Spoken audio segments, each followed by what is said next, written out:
తెలంగాణలోని మంచిర్యాల జిల్లాలో దారుణం చోటు చేసుకుంది. తమ్ముడి పిల్లలపై పెదనాన్న యాసిడ్తో దాడి చేశాడు. మరింత సమాచారం మా కరెస్పాండెంట్ అనిల్ అందిస్తారు. అనిల్, చెప్పండి, ఏమన్నా ఆస్తి తగాదాలు ఉన్నాయా? ఎందుకు దాడి చేశాడు? ఎలా ఉంది ఇద్దరు పిల్లల పరిస్థితి? బిందు మంచిర్యాల మండలము 3వ జోన్కు చెందినటువంటి గ్రామంలో ఈ సంఘటన చోటు చేసుకుంది. అయితే ముఖ్యంగా ఈ ఘటనకు కారణాలు మాత్రం ముఖ్యంగా ఆస్తి తగాదాలని మాత్రం ఇక్కడ ఉన్నటువంటి బంధువులు చెప్తున్నటువంటి పరిస్థితి.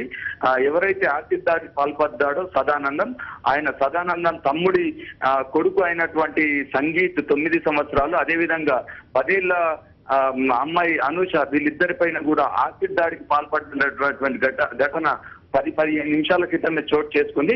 అయితే ముఖ్యంగా సదానందం ఎవరైతే ఆసిడ్ దాడి చేశారో ఆయన తమ్ముడికి ఆయనకు మధ్య గత కొంతకాలంగా కూడా ఆస్తి తగాదాలు ఉన్నాయి. అయితే ఇటీవల వీళ్ళ అమ్మ కూడా మృతి చెందినటువంటి పరిస్థితి. వీళ్ళ అమ్మకు రేపు పెద్ద కర్మ కూడా చేయాల్సినటువంటి పరిస్థితి. ఈ నేపథ్యంలోనే వీరి మధ్య నిన్నటి నుంచి కూడా తగాదాలు తలెత్తాయి. అయితే సదానందం తమ్ముడి భార్య అయినటువంటి ఆమె పైన కూడా సదానందం ఇవాళ ఉదయం దాడి చేసినటువంటి పరిస్థితి.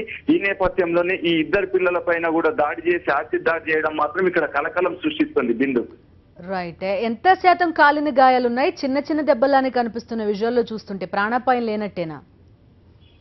అయితే మొత్తంగా చూసుకుంటే ఎవరైతే ఆసిడ్ దాడికి గురి కాబడ్డారో అనూష, అదేవిధంగా సంగీత్, వీళ్ళ పైన ఆసిడ్ దాడి జరగగానే హుటాహుటిన వీళ్ళ మదర్ గాని ఫాదర్ గాని అందుబాటులోనే ఉన్నారు.